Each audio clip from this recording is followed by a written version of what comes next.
بادشاہ نے طبیب کا یہ حکم دل و جان سے قبول کیا اور دو امیر اس زرگر کے پاس انعام و اکرام دے کر روانہ کیے جو ذی شعور، امانت دار اور سچے تھے۔ وہ دونوں کے دونوں سمرقند پہنچے اور اس زرگر کو بادشاہ کے بلاوے کی خوشخبری سنائی اور ساتھ بتایا کہ تیرا چرچا پوری دنیا میں ہے۔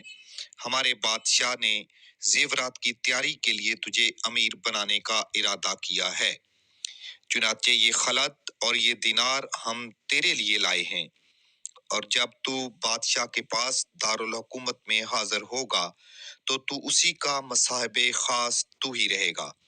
زرگر نے جب اتنا کثیر مال اور بیش بہا خلعت دیکھا تو پھولا نہ سمایا، اپنے وطن اور بال بچوں کو چھوڑ دینے کی ٹھان لی، خوشی خوشی مسافت طے کرنے لگا، اس بات سے بے خبر کہ بادشاہ نے اس کی جان لینے کا ارادہ کر رکھا ہے۔ ایک عربی گھوڑے پر سوار ہو کر بہت تیزی سے گھوڑا دوڑاتا ہوا چلا اور اپنے خون بہا کر خلعت سمجھا۔ جب وہ مسافر دارالسلطنت میں پہنچا تو طبیب نے اس کو بادشاہ کے حضور بڑی خوشی خوشی اور اظہار کامیابی کے ساتھ پیش کیا کہ وہ شمع حسن جس پر جلایا جائے۔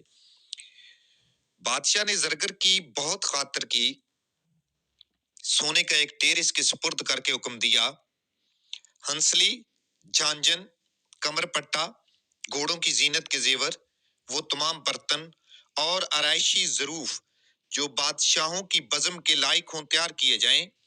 زرگر نے وہ سب سونا لیا اور بالکل بے خبر اپنے کام میں مشغول ہو گیا۔ ان ولی اللہ نے سلطان سے عرض کیا، بادشاہ زیجا، اس کنیز کو زرگر کے حوالے کر تاکہ وہ اس کی ملاقات سے آرام پائے۔ بادشاہ نے حسینہ کو زرگر کے حوالے کر دیا، یہاں تک کہ دونوں نے خوب ملاقات کی۔ 6 مہینے تک دونوں یکجاں و دو قالب رہے۔ جب کنیز کا دل بھر گیا تو حکیم نے زرگر کے واسطے ایک ایسا شربت تیار کیا کہ وہ پی کر روز بروز کمزور ہونے لگا۔ بیماری کی وجہ سے اس کا حسن و جمال پھیکا پڑنے لگا تو رفتہ رفتہ کنیز کا دل بھی اس سے اچاٹ ہونے لگا۔ جب بالکل بد شکل، بد مزاج اور ہنڈیوں کا ڈھانچہ رہ گیا تو بالکل ہی سرد ہو گیا۔ جوں جوں مرد زرگر پر بیماری کا غلبہ ہوتا گیا وہ سونے کی طرح پگھلتا جا رہا تھا اور کہتا تھا کہ میں وہ مشکی ہرن ہوں کہ سیاد نے جس کی ناف سے سارا خون نکال ڈالا، مگر جس نے اپنی غرض کے لیے مجھے موت کی گھاٹ اتارا ہے وہ یہ نہیں جانتا کہ میرا خون یوں ہی سونا کا سونا ہی رہے گا۔ یہ بلا آج مجھ پر ہے، کل اس پر بھی آ سکتی ہے۔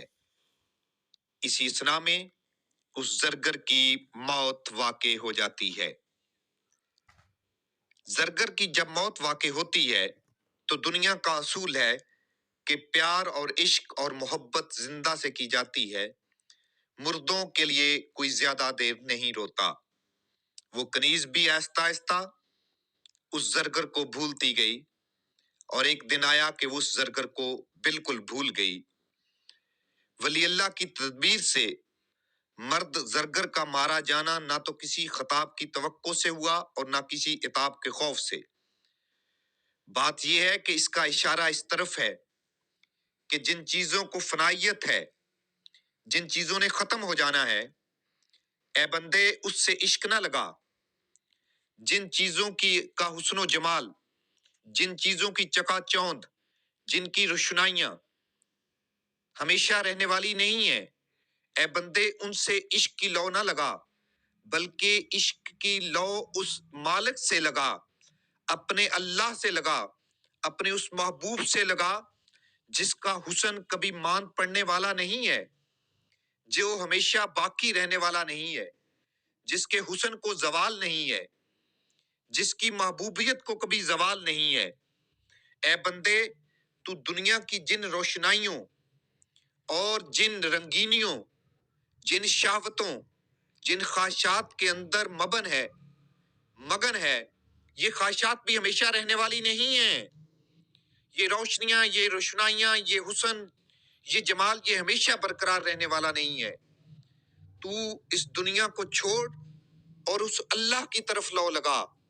اس زرگر سے مراد یہ دنیا ہے، اس کنیز سے مراد ہم لوگ ہیں جو اس دنیا کے لیے مارے مارے پھرتے ہیں، اور جو چیز باقی رہ جانے والی ہے وہ اللہ کی ذات ہے۔